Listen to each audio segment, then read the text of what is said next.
You are listening to the Deep Dive Podcast. If you're enjoying this series, please consider liking and subscribing to stay in the know. Today, we're going to dive into something we all experience but rarely think about, how we form beliefs and whether we're truly free to change our minds. Our source is this fascinating Nautilus magazine article. Okay. It's called When Do We Have Free Choice? And it dives into some pretty surprising ideas about how our minds actually work. One of those interesting concepts I thought was this thing called the naïve theory of reasoning. Okay. Which basically says that because we think we're being rational, we can get stuck in our current beliefs. It's almost like we assume that if our thought process feels logical, Right. then we must have arrived at the right answer. But that's not always how it works in reality. Right. And the article uses a few real-life examples to illustrate this. Yeah. There's the story of Jana, who felt forced to go back on hormonal birth control after Roe v. Wade was overturned, even though she had bad side effects. Right. She wasn't physically forced to go back on it, but her circumstances and her beliefs about what was best for her created this intense pressure to make a certain choice. Yeah, this idea of limited options is key. The article calls it psychological force, which is a really interesting way to think about how our choices are shaped, even when we're not being physically coerced. So it's even when we feel like we're making free choices, yeah, there are all these invisible factors at play. Exactly. And sometimes those factors are our own beliefs about how the world works. The article also uses the example of Rebecca, who hates her fast food job but feels trapped because of the bad economy. Oh, right. She knows finding a new job would be really tough. Yeah. So she stays put even though she's miserable. It's a perfect example of how psychological force can play out in everyday situations. Rebecca isn't chained to the grill or anything. Right. But the fear of unemployment limits her options just as effectively as a physical barrier would. And this connects back to that naive theory of reasoning, right? Because if Rebecca believes that the economy is bad and jobs are scarce, that belief itself can become a psychological force that keeps her stuck. Precisely. And the research shows that this applies to all sorts of beliefs, not just economic ones. If we believe something strongly enough, even if that belief isn't entirely accurate, it can limit our ability to even see other possibilities. I think everyone listening can probably relate to this in some way. How many times have you found yourself clinging to a belief even when evidence pointed in a different direction? Yeah, we've all been there. It's a natural human tendency to want to protect our existing beliefs, even if it means ignoring inconvenient truths. The article also talks about how this naive theory of reasoning applies not just to our beliefs, but also to our intentions. Right, because our intentions are often based on our beliefs. So if our intentions are rooted in beliefs that feel rational to us, even if they're not entirely accurate, we might end up with very few options, even when there's no physical force involved. This is where it gets really interesting, because it means that sometimes what we perceive as free choice might actually be limited by our own internal beliefs about how the world works. It's almost like we're creating our own invisible cages. So how do we break free from these cages? If our minds are wired to avoid uncomfortable truths and cling to existing beliefs, how do we become more open to changing our minds? Well, the first step, as with most things, is awareness. Simply recognizing that this tendency exists is a huge leap forward. So just being aware of the fact that we're prone to these biases can help us start to challenge them. Absolutely. And the next step is to actively seek out diverse perspectives. Don't just surround yourself with people who agree with you. Engage with folks who hold different viewpoints. It's like that saying, get out of your echo chamber. Exactly. Exposing yourself to different ideas and ways of thinking can help you break free from those limiting beliefs and see the world through a wider lens. So what does all this mean for the average person? How can understanding these ideas about the naive theory of reasoning and psychological force actually change how we live our lives? Well, for one thing, it can make us more understanding and compassionate towards others. If we recognize that everyone is operating within a framework of beliefs that shapes their choices, we're less likely to judge people for their decisions or assume they're acting out of malice or ignorance. It's like that saying, walk a mile in someone else's shoes. Precisely. And it can also make us more open to challenging our own beliefs. Once we understand that our thinking isn't always as rational as we think it is, we can start to question our assumptions and be more willing to change our minds when presented with new evidence. So it's not just about understanding how other people think. It's about becoming more self-aware and recognizing our own biases. Exactly. And that's a lifelong process. There's always more to learn, more to question, and more to discover about ourselves and how our minds work. This is already making me rethink some of my own long-held beliefs. I'm starting to see how those beliefs might actually be limiting my options without me even realizing it. That's the beauty of self-reflection. It can be uncomfortable at times, but it's also incredibly liberating. The more we understand about how our minds work, the more agency we have in shaping our thoughts, our choices, and ultimately our lives.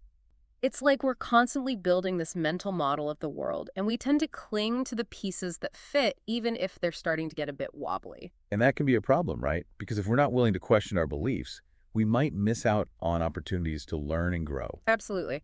It's like trying to navigate a new city using an outdated map. You might eventually get where you're going, but it'll be a lot harder, and you might miss out on some interesting sights along the way. Okay, so if recognizing our biases and seeking out diverse perspectives are the first steps, what are some practical strategies we can use to actually challenge those deeply held beliefs? Well, one approach is to try and approach your beliefs with a sense of curiosity rather than defensiveness. Instead of immediately dismissing information that challenges your viewpoint, ask yourself, what if this is true? What would that mean for my understanding of the world? So instead of getting defensive, we should try to get curious. Exactly. Curiosity is such a powerful tool for growth.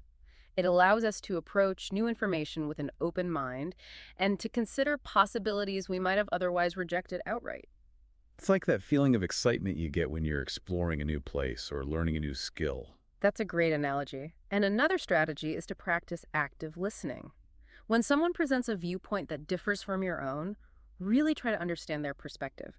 Ask clarifying questions, try to see things from their point of view, and resist the urge to interrupt or immediately offer a counterargument. It's like putting yourself in their mental shoes for a moment. Exactly. And even if you ultimately disagree, you'll likely gain a deeper understanding of the issue and maybe even identify some areas where your own thinking could be refined.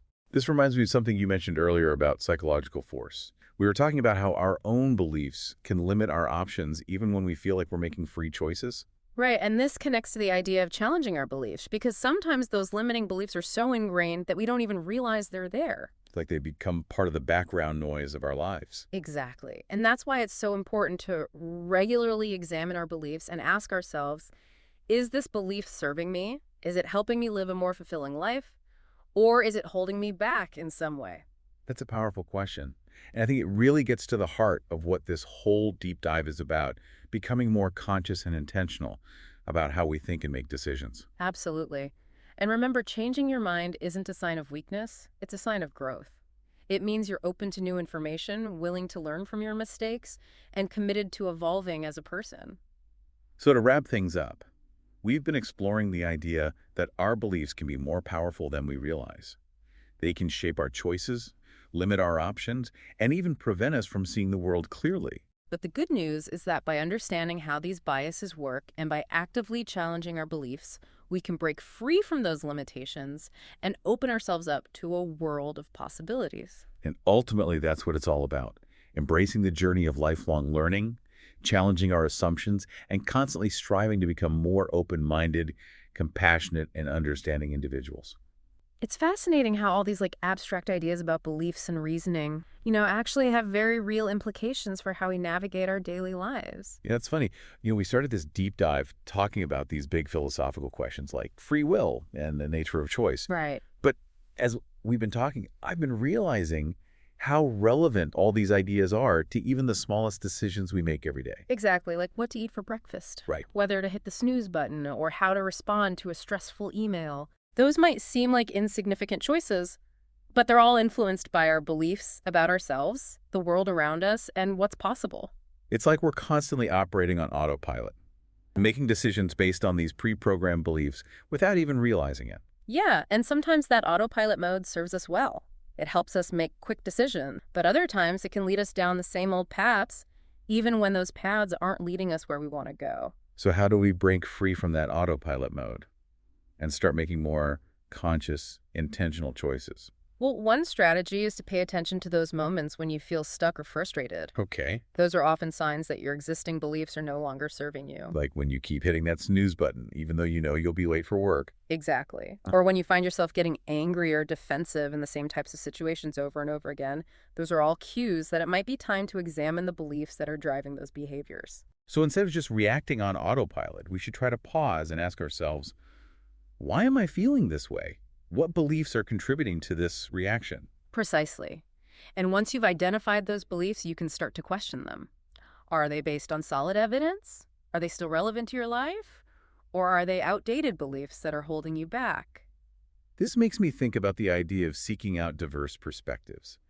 We talked earlier about how important it is to get out of our echo chambers and expose ourselves to different viewpoints. Right, and that's crucial because it helps us challenge our own assumptions and see the world from a wider lens.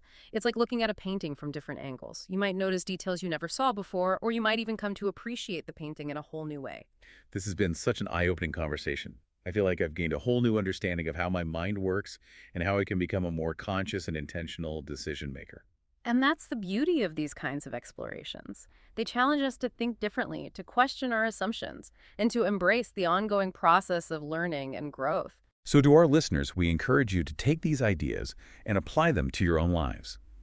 Pay attention to your beliefs, challenge your assumptions, seek out diverse perspectives, and embrace the journey of lifelong learning. Because ultimately, the more we understand about how our minds work, the more freedom we have to shape our thoughts or choices in the direction of our lives.